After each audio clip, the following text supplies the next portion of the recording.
Hello, boys and girls. My name is Mike Kelly, Animators Forum and RealIllusionForum.com. So somebody asked me how to do a laser light. I'm assuming that they were talking about an actual laser. You point a laser and shoot it. But I'm going to do a lightsaber here because the principle is exactly the same. And all you really need to do then is just animate the length of it, which we'll show you that too. So I have my granddaughter here, who's a Star Wars nut, and she's dressed up as Rey. She's carrying the staff. Rey actually uses this staff as a fighting weapon, I guess. I'm not as up on Star Wars as some people. See if we play this in real time, you'll see she's doing the staff movements here. Okay, all right. So what we're going to do is we're going to replace that staff with a lightsaber. So easiest way to do this is we're going to do a create primitive shape, and we're going to use a cylinder. And then we'll go to modify this cylinder, and we're going to go to modify the scale. Now, what the Z scale is how we'd actually scale it up and down. So, for example, if we put this at, say, a 1 to start with, then it's nothing. And then as you increase it, it will then gradually grow. So you can see, so this is how then you would have the laser shoot, if you're going to get to the laser. We're not at that point yet, but I just wanted to show you that that's what you would animate to get it to go. In the meantime, we'll animate the scale of these things, and I'm just doing this live, so I'm not sure how accurate the scale is going to be. That looks a little too big, actually. Let's come in here a little bit. Yeah, that's a little too big for that staff, so we'll reduce it down a little bit more. That's okay for now. And what I'm going to do is I'm going to replace the staff that she's using with that rod. So what we do is, you go here and you go to a line 2, and we're going to try to grab this here, X, Y, and Z, and that didn't work. Possibly because we didn't have the center. Should have rotated. Okay, well, it's close. It's not exactly right, though. Let's see where the pivot should be the same place. Let's see where we're missing here. Probably because the pivot on this staff is not the center. So let's try that again, and we'll adjust the pivot here of this staff to make sure it's, yeah, see, it's not centered. Okay, I know the staff has the pivot there, so the laser beam is not pivoted center. So we'll adjust that. That was editing the pivot.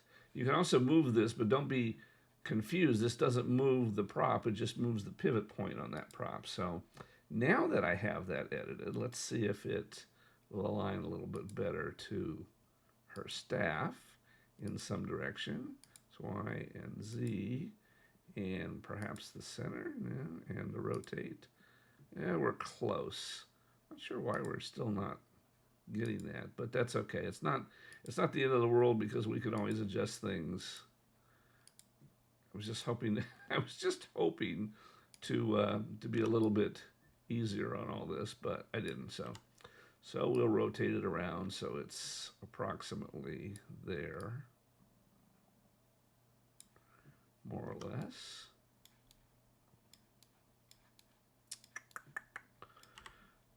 Okay, close enough. I think that's close. And once again, if this was, we'll get to that. So now I'm going to actually attach it to that staff so that it will do the same things the staff does. So we'll go to attach, and we'll attach it to the staff, hopefully, and not itself. And it is attached there. Okay, so now when she goes through her movements, yeah, so the laser goes there too.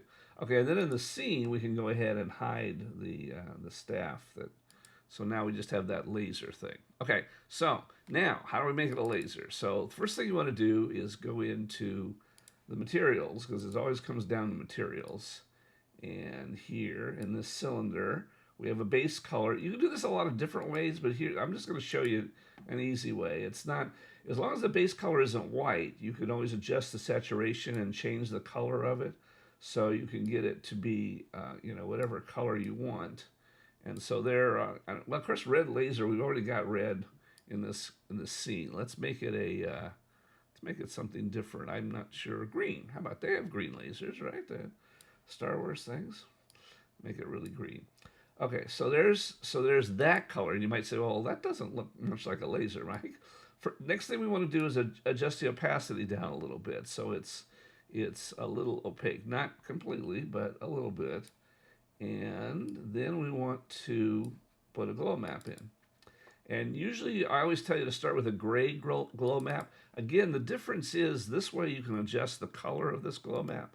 If it was white, you can't adjust the color at all. So we can actually adjust the saturation up and then make this into a certain color. So you can see you can get that green glow.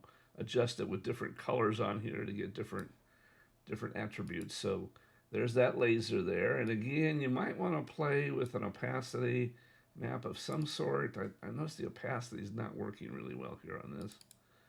It might be. And then you can adjust the, okay, yeah. You can play around with all this stuff. A lot of variables. And then the last thing we do when we get this, and we probably want to turn up we don't really need to do that. We also want to turn on, if you have GI in your scene, which I always recommend, you want to, where is material? Where are materials? Oh, object here? Yeah. Why is that not doing it? All right, well, PBR, and we want to turn on, yeah, we have GI in the scene. Okay, what am I missing here?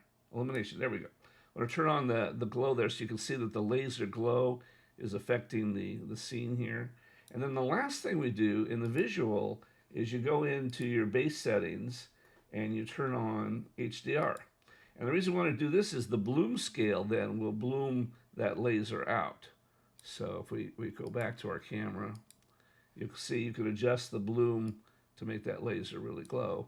And then when you preview it, you can see that she's doing all those moves with that laser.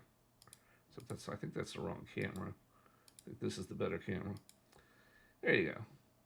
And again, if you want to make this laser grow, if you just want it to be a laser beam like from a rifle, you would just animate that direction of that beam. So with that selected, you can go to modify, and again the scale settings here, which are scale here, and there we go. So you can modify this Z direction. So you could go from like well here, let's have her open it up, because doesn't that what happens in a laser? You have it closed to begin with.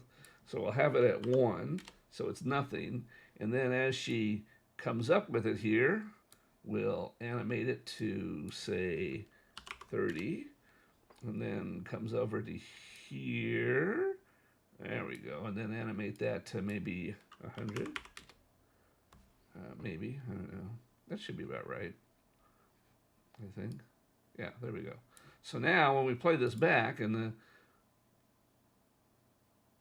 something like that. Because it's a laser lighted, because the thing's not quite right, I would have to adjust the positioning of it a little bit more. But I think you get the idea. That's how you can construct a laser inside of iClone. You don't need, somebody has said about particle FX, you don't really need particle FX. You can do this without even owning that. So hopefully this helps, and we'll see you around the forums. Take care.